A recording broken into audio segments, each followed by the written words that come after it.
नंद बाबा ने जब कहा कि प्रभु नामकरण, तो गर्गाचार्य जी ने कहा गौशाला, गौशाला में नामकरण होगा। एक बार की बात है,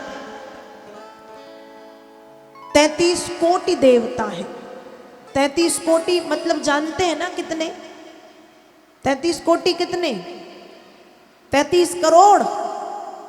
33 करोड़ ना, हम सोचते हैं 33 कोटि मतलब 33 करोड़, नहीं। 33 कोटि मतलब 33 करोड़ नहीं होते, इतने देवता नहीं हैं 33 करोड़। केवल 33 कोटि का मतलब होता है श्रेष्ठ। कितने, कैसे? श्रेष्ठ। वेद में, ऋग्वेद में वर्णन मिलता है 33 कोटि श्रेष्ठ देवता, 33 करोड़ नहीं। 1,000 के नाम ही लिख लेना, नहीं तो बैठे बैठे। फिर उन्हीं के रूप उपरूप जैसे होते ना, एक ग्रंथ का ग्रंथ होता है, फिर उपग्रंथ होता है, वेद होता है, उपवेद होता है। अब भगवान श्रीहरि ने ही तो 24 अवतार ले लिए। तो 33 कोटि मतलब 33 श्रेष्ठ। तो जब ब्रह्मा जी ने 33 कोटि देवताओं को गौ माता में स्थान दिया, तो उस समय मैया लक्ष्मी को आने में विलंब हुआ।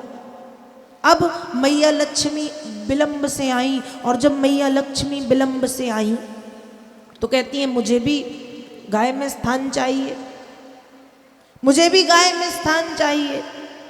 ब्रह्मा जी ने कहा कोई स्थान नहीं। लक्ष्मी जी ने कहा मुझे तो चाहिए। ब्रह्मा जी कहते स्थान तो है, पर मुझे नहीं लगता आप रहना वहां पसंद करेंगी।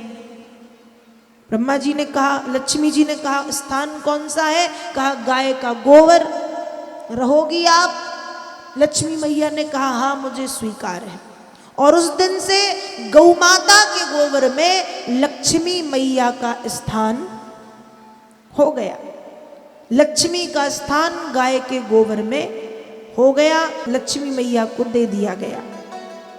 इसलिए आज भी जब हम पूजन पाठ करते हैं तो पंडित जी कहते हैं भैया पूजन की जगह को पहले गाय के गोबर से लीप लो।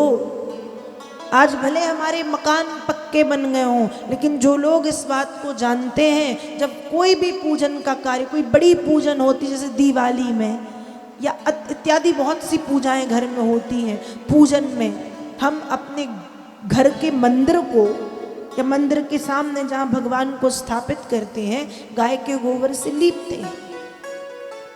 और हमारे यहाँ महाराष्ट्र में, मध्य प्रदेश में और छत्तीसगढ़ में तो आज भी ये नियम गांव में देखने को मिलता है।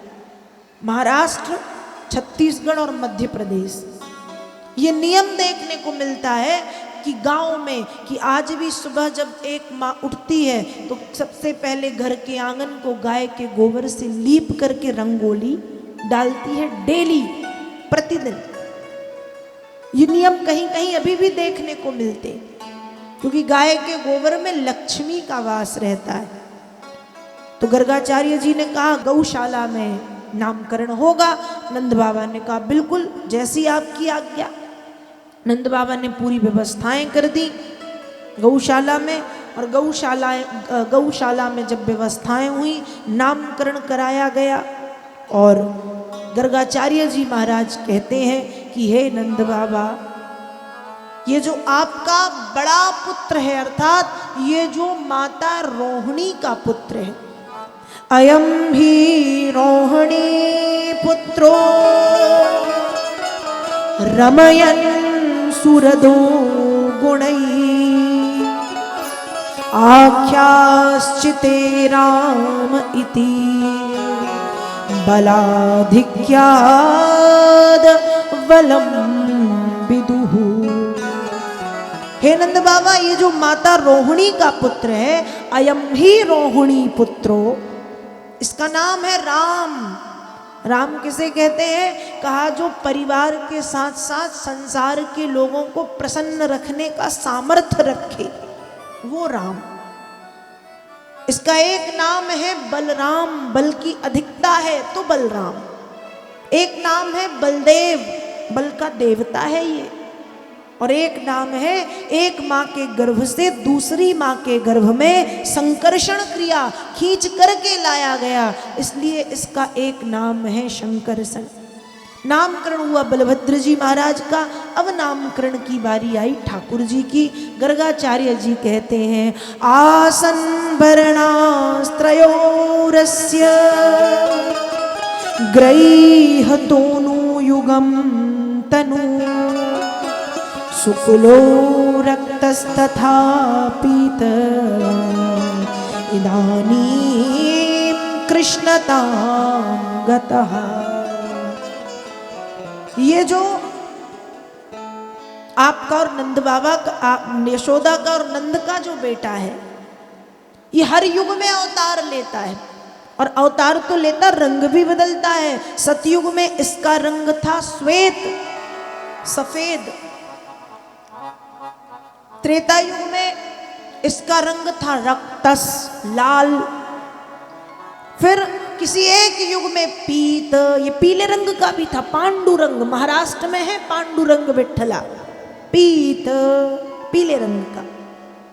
फिर अभी इसका जो स्वरूप है वो कैसा है, कहा काला और नीला है, थोड़ा काला थोड़ा नीला मिक्स, इसलिए इसका नाम है इदानीं कृष्णतां गतः। इसका नाम है कृष्ण। कृष्ण किसे कहते हैं, आकर्षण यतीति कृष्णा, जो आकर्षित कर ले अपनी ओर, जिसमें आकर्षित करने की क्षमता हो, जो किसी को भी आकर्षित कर सकता है, वो कृष्ण कहलाता है। तो इसका नाम कृष्ण है। वृंदावन में विहार करेगा, वृंदावन बिहारी कहलाएगा। रास नृत्य का प्रेमी होगा, रास बिहारी कहलाएगा। किसी पर्वत को सबसे छोटी उंगली कनिष्ठिका पर धारण करेगा, गिरिवरधारी कहलाएगा या गोवर्धनधारी कहलाएगा। साथ ही साथ मन को मोहेगा, मनमोहन कहलाएगा। श्याम वर्ण का है, श्याम सुंदर कहलाएगा। भक्तों का तरण तारण करेगा, तारणहार कहलाएगा। कामदेव पर भी विजय प्राप्त करेगा, इसको देख करके काम भी मोहित हो जाएगा, इसलिए मदन मोहन कहलाएगा। मदन मतलब काम को, मोहन मतलब मोह लेने वाला, काम को भी मोह ले जो, मदन मोहन। फिर गौचारण करेगा सो गोपाल कहलाएगा। गौओं का पालन पोषण करेगा गोपाल, इंद्रियों को वश में रखेगा, इसलिए गोविंद कहलाएगा। और हे नंद बाबा, तुम्हारा लल्ला चोरी भी करेगा। अब नंद बाबा सिर पे हाथ रख के बैठ गए, बताओ बुढ़ापे में बड़ी मुश्किल से तो एक छोरा भयो और वो भी निकल गयो चोर। अब गर्गाचार्य जी कहते बाबा ऐसी स्थिति क्यों? नंद बाबा ने कहा होगी ही, इतने समय के बाद एक लाला भयो और चोर निकलो। गर्गाचार्य जी कहते हैं चोर नहीं है, चोरी तो करेगा लेकिन धन संपत्ति गहने जेवर की चोरी नहीं। नंद बाबा बोले फिर किसकी चोरी करेगा?